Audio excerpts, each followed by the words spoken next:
What we got there, bud? Smoke wrench.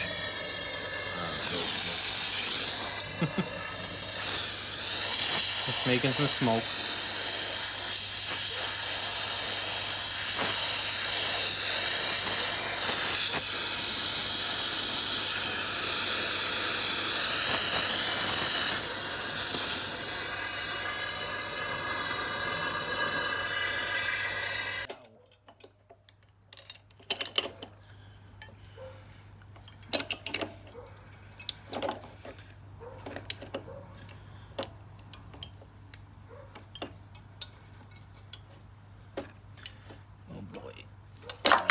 It's broken. Yeah. So here's the brand new one I got from ASAP, the generator parts people. Over here is the one we just took out with the smoke wrench. And we believe that this is the reason why the previous owner stopped using the generator. You can even see the threads through it. It's so thin. It's crazy. I do indeed. You want to do that again for me real quick? I do. For the YouTube? In a second. But first I have to grab some ether. Okay. She's gonna start. She's gonna start. Let's hear. Oh, it'll run.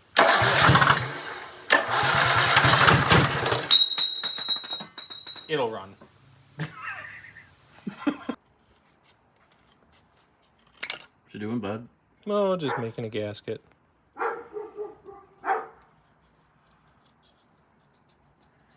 When they don't make a gasket anymore, You just make them. you make the gasket. Looking pretty good.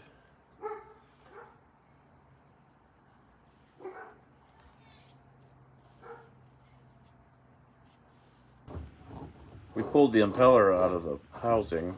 I think it might have been time for a new one. Yeah.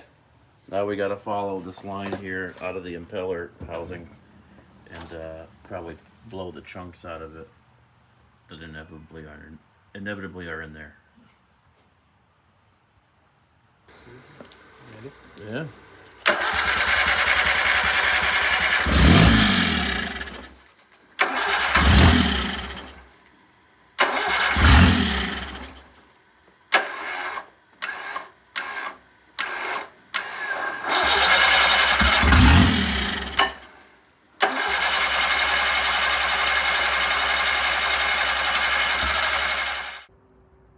So carburetors work best when they're not full of carb sand.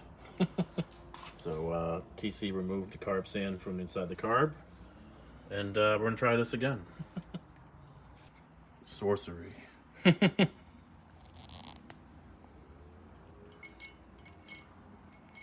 So we're having a hard time keeping the generator running on land outside of the boat. So we think there might be some sort of issue with the panel in the cabin where it's got the start, run, and off switch. So I'm gonna go up in there and see what I can see. So down there you can see the bundle of wires. Some of those go up inside of the generator when it's there. Let me zoom in actually. So those big wires are the 120 volts coming out of the generator. And these smaller wires, these wires go up inside the panel of the generator itself. So here's the panel. You have a start switch. So there's a run light. We know about that. Blowers need to be on. You have it off or stop. You have a run position. And you've got start. Something here is stopping it from running. All right, those are the wires that we saw down in the bilge, and something here is the answer to my issue.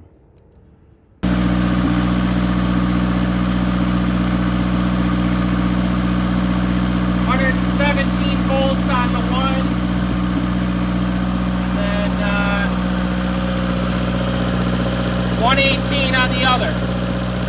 It's damn near perfect.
Let me get a video of a cold start.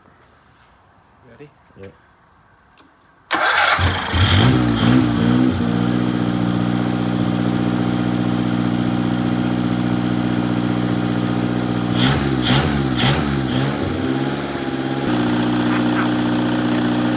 Quick!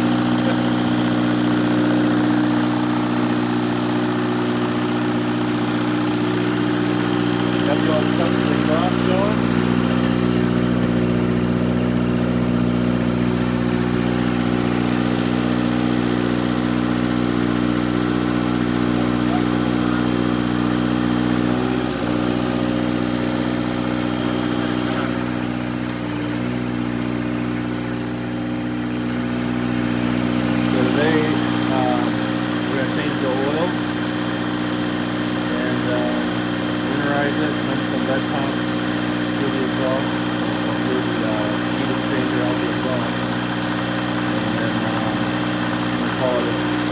Call it a day on this until springtime. So I think November 3rd. We're going to pull the board out of it and try and diagnose what the problem with the board itself is. We believe it's the MOSFETs at the top of that board right there, which in that case can be replaced. And I won't have to buy a whole new board.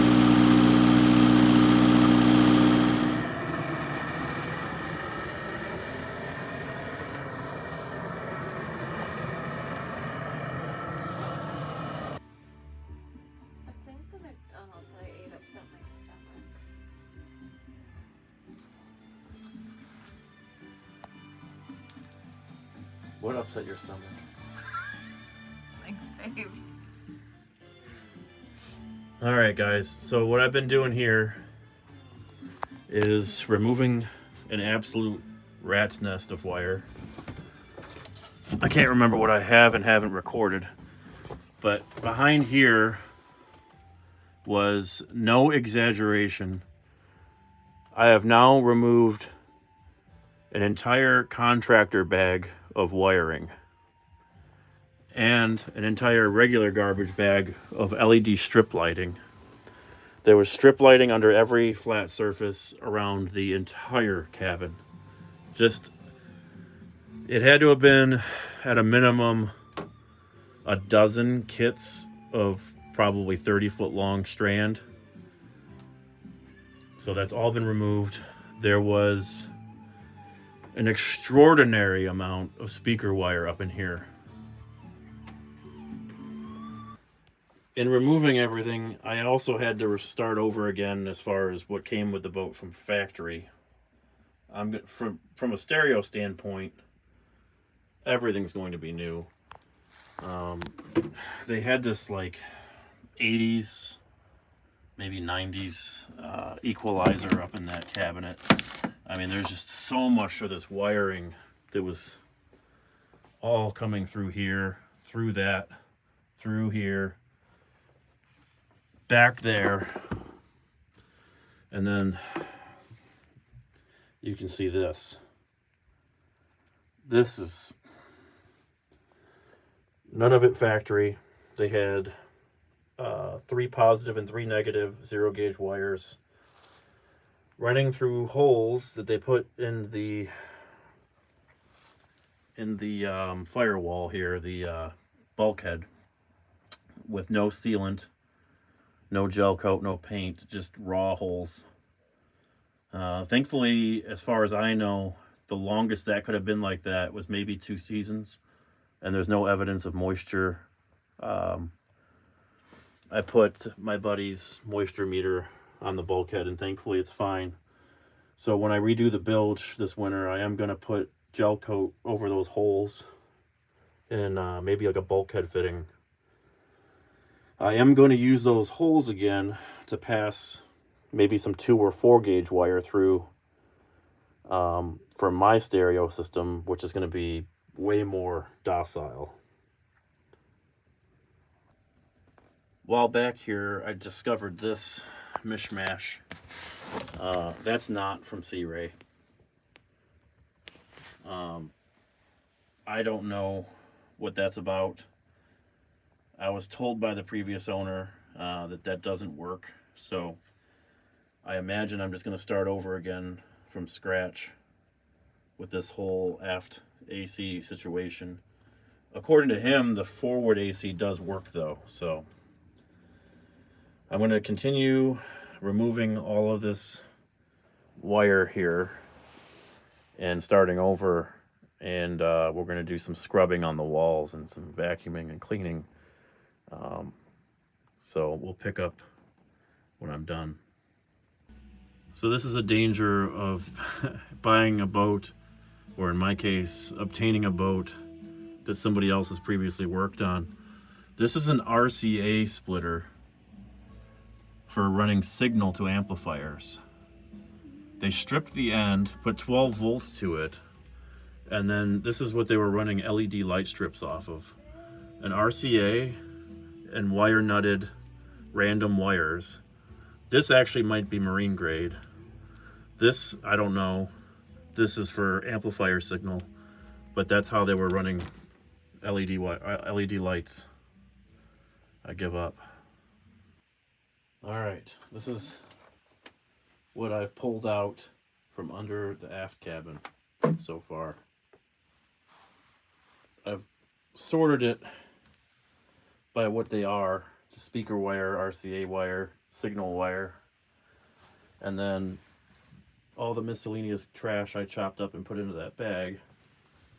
Here's some of what was feeding this abomination.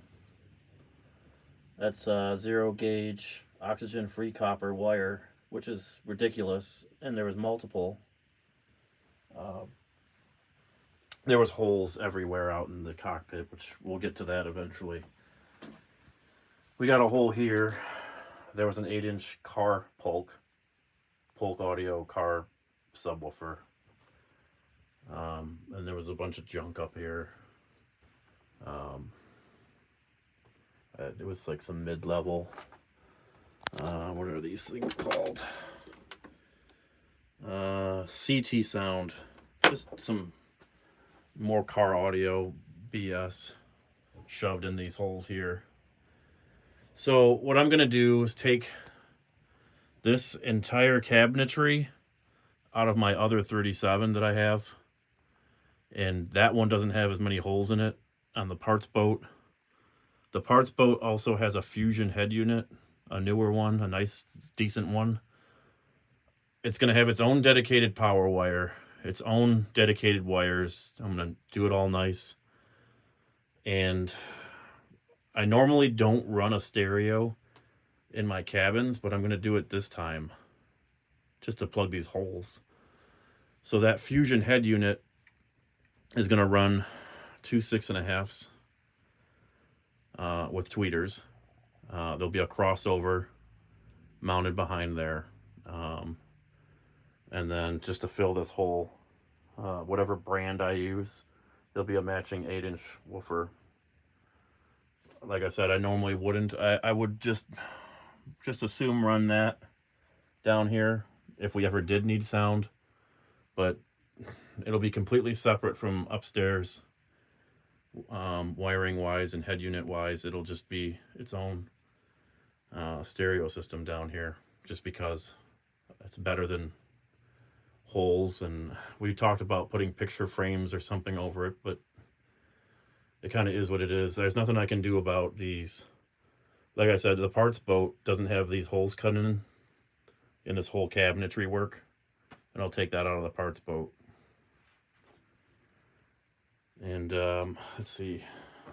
You can see I've got all that cleaned up now. No more nasty wiring everywhere. I'll get all that cleaned up, get all this put back together, and then these wires here are what's left. Those go up into the cockpit, which I'll trace those back. I've still got to find what was feeding all these LEDs, so to make sure there's not some hot wire hanging out here in the future. So more investigation, more junk, more stuff to throw away. Alright, so as I suspected, this control box here is much newer than this unit. This unit is original to the boat, and I could tell by the witness marks underneath it in the hatch. We've been cleaning it up under here because it was moldy underneath there. So I'm glad nobody had to sleep with mold right underneath them. More than likely, we're gonna have to end up purchasing a new unit from West Marine. All right, I got the carpet out, and now it's time to cut a hole in the floor to fix the hole in the bottom of the boat. We're gonna try and maybe make that thing work. I don't know, we'll see. Here's the speakers we're gonna run on this boat. These are the JBL 8-inch Stadium Marines. They can handle 200 watts RMS, 500 peak, which is quite a bit. So let's see how it fits.